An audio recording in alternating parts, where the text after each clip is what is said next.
The following segment is sponsored by Springfield Clinic. Joining us this Wellness Wednesday is Carrie Searin, a nurse practitioner with Springfield Clinic Neurology. Today, Carrie, we're talking about strokes and the symptoms of strokes. Thank you so much for joining us. Thank you for having me. So let's just get started with what are the types of signs that people need to be on the lookout for, whether you're with someone or you yourself may be experiencing, say, okay, this could be a stroke. Absolutely. So we use an acronym, 2 words, be fast. Be fast. Okay, so the B stands for balance.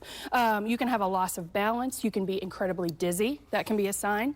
E stands for vision. So loss of vision or blurred vision, double vision, those type of things can be affected. F stands for face. So your face can suddenly droop on one side or the other. So you ask them to smile, see if it looks symmetrical. A stands for arms. So you ask them to hold their arms out in front of them to see if they can maintain that level. If they can't, that's a sign of weakness on one side or the other. Okay. S stands for speech, garbled speech, slurred speech.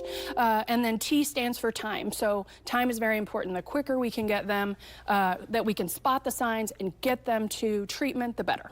Yeah, that's a really crucial thing you said there at the end, the time of this. When you start to notice these symptoms, and you don't have to have all of these symptoms, right? Correct. To call and act on this. Exactly.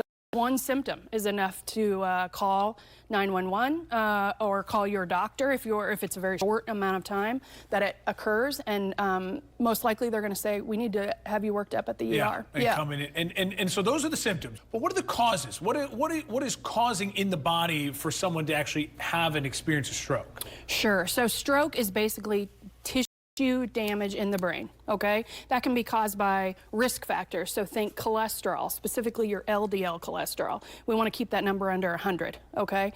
High blood pressure, high blood sugar. So if you're a diabetic, you want your A1C to stay under the number 7. Smoking, of course, is a big risk for stroke.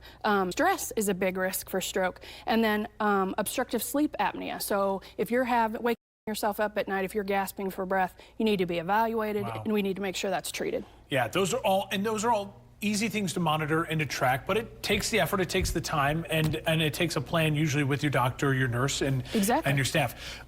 You guys at the clinic obviously have a ton of resources. Yes. If people are out there and they have questions about how can they maybe begin these conversations, how can they start getting those numbers checked, or maybe they have a history of stroke in the family, to start talking about that and plotting that out with the team at Springfield Clinic, where can they find all of that? So you can certainly find any of our neurology group online as well, but you should start with your primary care physician. And it's great. We appreciate it as always. Thank you so much for stopping by. Thank you for having me. Thank you for watching. Make sure you subscribe to our YouTube channel and be sure to watch more videos from Fox, Illinois.